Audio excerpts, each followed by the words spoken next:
The year was 1991. The deserts of Iraq were the scene of one of the largest armored battles in military history.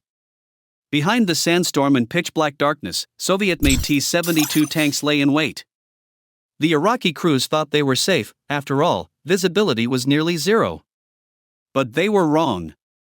Kilometers away, a colossus that turned night into day with its thermal cameras had its barrel trained on them. The first shot was fired. Before the T-72 could even comprehend what was happening, it was blown to pieces. The machine that brought a nightmare to the desert that night was none other than the U.S. Army's pride and joy, the M1 Abrams. To understand the Abrams, we need to step away from today's modern battlefields and go back to the most tense days of the Cold War, the late 1960s. The United States and West Germany were working on a joint project to counter the Soviet Union's massive tank army, the MBT-70. However, bureaucracy, exorbitant costs, and engineering disputes turned the project into a fiasco. When the project was cancelled, the United States was left with nothing but its aging M60 tanks. The Pentagon urgently needed a new, radical, and groundbreaking design. In the early 1970s, Chrysler Defense and General Motors entered the race for a new tank contract. Both giants pushed the boundaries. However, the prototype presented by Chrysler caught the attention of military officials. This tank used a jet engine instead of conventional diesel engines and featured futuristic armor.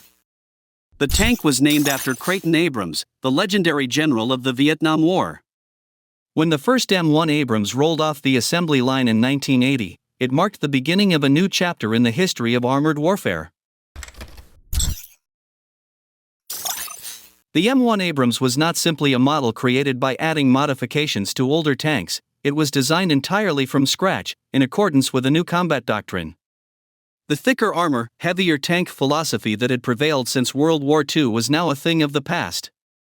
The Abrams design philosophy was built on three main pillars: crew survivability, high mobility, and one-shot kill capability. When viewed from the outside, the most striking feature of the tank was its very low and wide silhouette. This made it difficult for the enemy to target it. However, the real revolution lay in its internal design. In older tanks, ammunition was stored in the same compartment as the crew. If the tank's armor was penetrated, the ammunition inside would explode, and no one would survive. The Abrams engineers changed that. They placed the ammunition behind the turret, in a specially armored compartment completely isolated from the crew.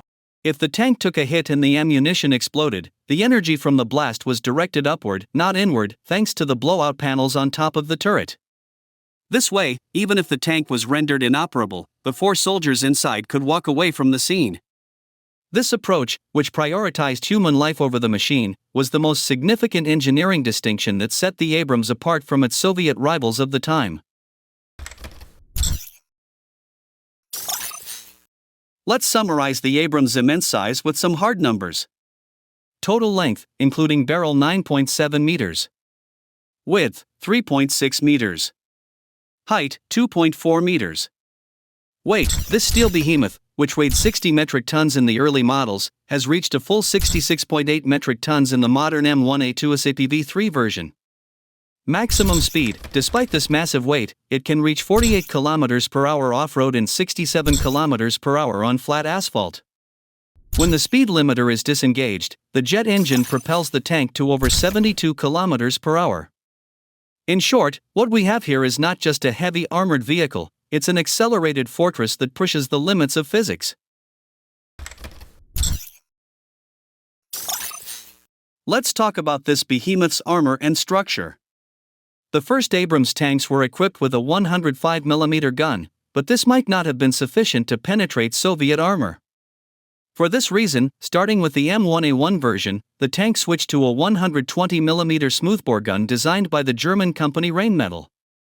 When combined with advanced fire control computers and laser rangefinders, this gun enabled the Abrams to hit moving targets kilometers away with pinpoint accuracy, even while on the move. The hydraulic stabilization system was so precise that if you placed a glass of beer on the muzzle, the beer wouldn't spill even as the tank traversed rough terrain. So what protects this tank?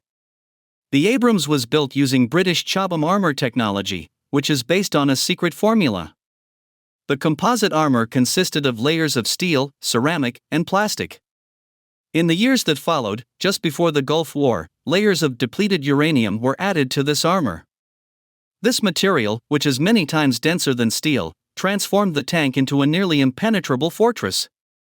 However, all this armor and weaponry brought the tank's weight to over 60 metric tons. An ordinary engine would not have been enough to move such a massive vehicle. The engineers installed a Honeywell AGT 1500 gas turbine engine, in other words, a jet engine, at the heart of the tank. This engine, which produced 1,500 Bager of power, gave the tank tremendous acceleration and ran much more quietly than diesel engines.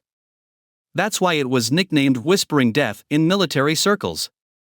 Moreover, this engine was not picky. It could run on jet fuel, gasoline, diesel, and even marine fuel if necessary. However, this power came at a very heavy price, enormous fuel consumption. The Abrams practically guzzled fuel while in operation. The theory and engineering looked great on paper, but what about in reality? The Abrams proved its worth during the 1991 Gulf War, in Operation Desert Storm. The hundreds of Soviet tanks in the Iraqi army's possession were no match for the Abrams. From beyond the range of Iraqi tanks, the Abrams hunted down the enemy one by one in the dead of night and amid sandstorms. Throughout the war, not a single Abrams was completely destroyed by enemy tank fire. The few recorded losses were either due to friendly fire or the U.S. Army deliberately blowing up the tanks to prevent them from falling into enemy hands. However, no weapon is flawless. With the invasion of Iraq in 2003, the nature of warfare changed. Tanks moved from open deserts into narrow city streets. It was here that the Abrams' weaknesses began to surface. As impenetrable as the tank's front armor was, its rear and roof were correspondingly vulnerable. In asymmetric warfare, cheap RPGs fired from upper floors of buildings or improvised explosive devices planted on roads could immobilize these billion-dollar behemoths. It also turned into a logistical nightmare. The gas turbine engine consumed dozens of liters of fuel per hour, even while the tank was stationary. Fleets of fuel tankers, nearly as long as the line of tanks, had to follow behind the Abrams. If the logistics chain were to break, the Abrams would be nothing more than the world's most expensive bunker. Finally, due to its weight of nearly 70 metric tons, it couldn't cross every bridge, and when it got stuck in mud, massive vehicles were required to rescue it. Today, the M1 Abrams is in a very different place than when it was first produced. It is equipped with digital battle management systems, protective cages added to defend against unmanned aerial vehicles, and active protection systems that destroy incoming rockets in mid-air. From the plains of Ukraine to scenarios in the Taiwan Strait, it remains one of the greatest symbols of deterrence. In the 21st century, where drones and smart missiles dominate the battlefield, some say the era of tanks is over. However, military history has shown us one thing time and again: if you want to fully seize a territory, you have to roll your tracks onto it. And a 120mm gun behind those tracks remains the world's most persuasive force. The M1 Abrams, with all its flaws and successes, seems poised to remain at that pinnacle where steel meets engineering for some time to come. Thank you for watching our documentary all the way through. Please don't forget to subscribe to our channel and like the video to support us.